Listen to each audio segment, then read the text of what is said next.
அனைவருக்கும் வணக்கம். இன்னைக்கு ஜனவரி 2, 2025 வியாழக்கிழமை. தினமணியில் இருக்கிற முக்கியமான நியூஸஸ் என்னென்னு பார்ப்போம். ஹெட்லைன்ஸ் என்ன கொடுத்துருக்காங்கன்னா, பயிர் காப்பீட்டு திட்டங்கள் நீட்டிப்பு, மத்திய அமைச்சரவை ஒப்புதல்னு தெரிவிச்சிருக்காங்க. பிரதமரின் ஃபசல் பீமா யோஜனா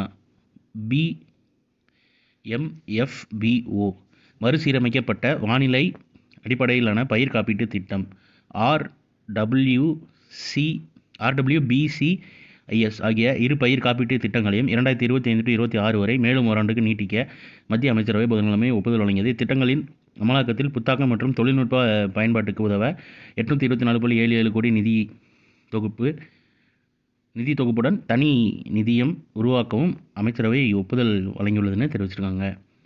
புத்தாண்டின் முதல் முடிவு பிரதமர் மோடி பெருமிதம்னு சொல்லியிருக்காங்க. அப்புறம் 16 மாநகராட்சிகளுடன் 158 நகர ஊரக பகுதிகள் இணைப்பு தமிழக அரசு உத்தேச முடிவுன்னு தெரிவிச்சிருக்காங்க. தமிழகத்தில் 16 மாநகராட்சிகளுடன் 158 நகர்ப்புற மற்றும் ஊரக பகுதிகளை இணைக்க மாநில அரசு உத்தேசமாக முடிவு செய்துள்ளது. இதற்கான உத்தரவுகளை நகராட்சி நிர்வாகம் மற்றும் குடிநீர் வழங்கல் துறை வெளியிட்டுள்ளது. இது குறித்து அந்த துறையின் சார்பில் புதன்கிழமை வெளியிடப்பட்ட செய்தி. தமிழகத்தில் கடந்த 2021ஆம் ஆண்டு 6 புதிய மாநகராட்சிகள் மற்றும் 28 நகராட்சிகள் உருவாக்கப்பட்டன. கடந்த ஆகஸ்ட் 10ஆம் தேதி திருவண்ணாமலை, நாமக்கல், காரைக்குடி, புதுக்கோட்டை ஆகிய 4 மாநகராட்சிகளை மாநில அரசு உருவாக்கியது. அதாவது 4 மாநகராட்சிகளுக்கு அருகில் உள்ள 2 பேரூராட்சிகள் 48 ஊராட்சிகளை இணைத்து அனைத்து சட்ட நடைமுறைகளையும் பின்பற்ற மாநகராட்சிகள் உருவாக்கப்பட்டுள்ளன தெரிவிச்சிருக்காங்க. அப்புறம் எந்தெந்த மாநகராட்சிகள் கொடுத்துருக்காங்க, நகரமயமாதல் உள்ளிட்ட பல்வேறு காரணங்களின் அடிப்படையில் 16 மாநகராட்சிகளின் எல்லைகள் விரிவாக்கம் செய்ய முடிவு செய்யப்பட்டுள்ளது. அந்த மாநகராட்சிகளின் விவரம் எந்தெந்த ஊரின் கீழே கொடுத்துருக்காங்க பார்த்துக்கோங்க. டிசம்பரில் ஜிஎஸ்டி வசூல் ரூபாய் 1.77 லட்சம் கோடின்னு தெரிவிச்சிருக்காங்க. நாட்டில் கடந்த டிசம்பரில் சரக்கு சேவை ஜிஎஸ்டி 1.77 லட்சம் கோடி வசூலானது. கடந்த ஆண்டை இதே மாதத்தை ஒப்பிடுகையில் இது 7.3% அதிகமாகும்னு தெரிவிச்சிருக்காங்க. அடுத்ததாக இன்றைக்கான திருக்குறள் என்னன்றதை பார்த்துருவோம். தூங்குக தூங்கி செயற்பால தூங்கற்க தூங்காது செய்யும் வினை காலந்தாழ்த்தி செய்ய தக்கவற்றை காலந்தாழ்ந்து செய்ய வேண்டும். காலந்தாழ்த்தாமல் விரைந்து செய்ய வேண்டிய செயல்களை செய்ய காலந்தாழ்த்தக்கூடாது அப்படின்னு வினை செயல் வகை அப்படின்ற அதிகாரத்தில் திருவள்ளுவர் சொல்லியிருக்காரு. பொதுமக்கள் குறைதீர்வு கூடுதல் முன்னுரிமை வங்கிகள் காப்பீட்டு நிறுவனங்களுக்கு நிதியமைச்சகம் அறிவுறுத்தல்னு தெரிவிச்சிருக்காங்க. பொதுமக்களின் குறைகளை தீர்க்கும் நடவடிக்கைகளுக்கு கூடுதல் முன்னுரிமை அளிக்க வேண்டும் என்று பொதுத்துறை வங்கிகள் காப்பீட்டு நிறுவனங்களுக்கு மத்திய நிதியமைச்சகம் அறிவுறுத்தியுள்ளது. அண்மையில் பொதுத்துறை வங்கிகள் காப்பீட்டு நிறுவனங்களின் தலைவர்களுடன் பிரதமர் மோடி ஆலோசனை நடத்தினார். அப்போது நுகர்வோரிடமிருந்து வரும் புகார்களில் குறைந்தபட்சம் 20 புகார்களையாவது தேர்வு செய்து அதற்கு எந்த அளவுக்கு சிறப்பாக தீர்வு காணப்பட்டுள்ளது என்பதை ஆய்வு செய்ய வேண்டும் என்று கேட்டுக்கொண்டார்னு தெரிவிச்சிருக்காங்க.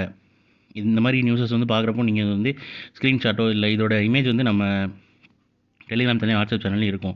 ஏன்னா வங்கிகள்லையும் காப்பீட்டு நிறுவனங்கள்லையும் யாராவது எப்படி சொல்ல நம்ம முன்னுரிமை கொடுக்கல அப்படின்னா இந்த மாதிரி நியூஸே வந்திருக்கு, நீங்கள் இந்த மாதிரி முன்னுரிமை கொடுத்து தான் ஆகணும், எங்கள் குறைகள் தீர்ப்பதற்கு நீங்கள் முன்னுரிமை கொடுத்து ஆகணும், நம்ம அந்த மாதிரி ப்ரூஃபோட பேசலாம். அதனால் நீங்கள் இந்த மாதிரி நியூஸஸ் தெரிஞ்சு வச்சுக்கோங்க. கரண்ட் அஃபேர் நம்ம பார்க்குறது ஒரு எக்ஸாம்காண்டி மட்டும் இல்லை, நம்மளை சுற்றி என்ன நடக்குது, நம்மளை நிலைநிறுத்திக்கிறோம் அப்படின்றத பொறுத்து தான். ஸோ அது கரண்ட் அஃபேர் ரொம்ப ஹெல்ப்ஃபுல்லாக இருக்கும். அடுத்து பாதுகாப்பு துறை சீர்திருத்த ஆண்டாக 2025 அறிவிப்புன்னு தெரிவிச்சிருக்காங்க. முப்படைகளையும் தொழில்நுட்ப ரீதியாக மேம்பட்ட போருக்கு தயாராக மாற்றுவதை நோக்கமாக கொண்டிருக்கும் வகையில் 2025ஆம் ஆண்டு சீர்திருத்த ஆண்டாக கடைபிடிக்கப்படும் என மத்திய பாதுகாப்புத்துறை அமைச்சகம் புதன்கிழமை தெரிவித்ததுன்னு தெரிவிச்சிருக்காங்க. ஸோ மத்திய பாதுகாப்புத்துறை அமைச்சகம் என்ன தெரிவிச்சிருக்காங்கன்னா, இந்த ஆண்டை பாதுகாப்புத்துறை சீர்திருத்த ஆண்டுன்னு தெரிவிச்சிருக்காங்க.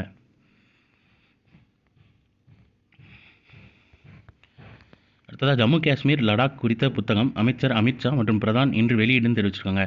ஜம்மு காஷ்மீர் மற்றும் லடாக் த்ரூ த ஏஜஸ் அந்த ஃபோட்டோவில் கொடுத்துருக்காங்க பாருங்கள், த்ரூ த ஏஜஸ்ன்ட்டு என்ற புத்தகத்தை மத்திய உள்துறை அமைச்சர் அமித்ஷா மற்றும் மத்திய கல்வித்துறை அமைச்சர் தர்மேந்திர பிரதான் ஆகியோர் வியாழக்கிழமை வெளியிட உள்ளனர்னு தெரிவிச்சிருக்காங்க. இந்த புத்தகம் ஜம்மு காஷ்மீர் மற்றும் லடாக்கின் 3000 ஆண்டுகளுக்கும் மேலான வரலாற்றை உள்ளடக்கிய 7 பிரிவுகளாக பிரிக்கப்பட்டுள்ளது. நிபுணர்கள் மட்டுமல்லாமல் பொது வாசகர்களும் எளிதில் புரிந்து கொள்ளும் வகையில் இந்த புத்தகம் எடுத்துரைக்கிறது. புத்தகத்தில் உள்ள விளக்கப்படங்கள் அனைத்தும் ஒவ்வொரு காலகட்டத்தையும் இந்திய வரலாற்றில் அந்த முக்கியத்துவத்தையும் பிரதிநிதித்துவப்படுத்தும் வகையில் கவனமாக தேர்ந்தெடுக்கப்பட்டுள்ளதுன்னு தெரிவிச்சிருக்காங்க. அமைச்சர் பேர் 2 பேர் பார்த்துக்கோங்க. அவங்க மத்திய உள்துறை அமைச்சர் அமித்ஷா, மத்திய கல்வித்துறை அமைச்சர் தர்மேந்திர பிரதான். இந்த மாதிரி நியூஸஸோட எந்தெந்த அமைச்சர் சேர்த்து பார்க்குறீங்களோ அவங்களோட துறைகளையும் ஞாபகம் வச்சுக்கோங்க, அவங்க பேர் அவங்க துறையும். அடுத்ததாக ஐநா பாதுகாப்பு கவுன்சிலில் உறுப்பினரானது பாகிஸ்தான் தெரிவிச்சிருக்காங்க. ஐநா பாதுகாப்பு கவுன்சில் தற்காலிக உறுப்பினராக பாகிஸ்தான் புதன்கிழமை பொறுப்பேற்றது. 2 ஆண்டுகளுக்கு அந்த கவுன்சிலில் பாகிஸ்தான் அங்கம் வகிக்கும்னு தெரிவிச்சிருக்காங்க. இந்த மாதிரி யார் தற்காலிக உறுப்பினராக ரீசெண்டாக சேர்ந்திருக்காங்க அப்படின்னு கூட கேட்க வாய்ப்பு உண்டு. ஸோ பாகிஸ்தான்றதை ஞாபகம் வச்சுக்கோங்க. ஸோ இன்றைக்கான இம்பார்ட்டன்ட் நியூஸஸ் அவ்வளோதான். இதோட ஷார்ட்டட் வெர்ஷனாக 1 மினிட் கரண்ட் அஃபேர் நம்ம சேனலில் இருக்குது. வேணுங்கிறவங்க அதை யூட்டிலைஸ் பண்ணிக்கோங்க. மேலும் இன்னொரு நியூஸ் வீடியோவில் சந்திப்போம். தேங்க்யூ.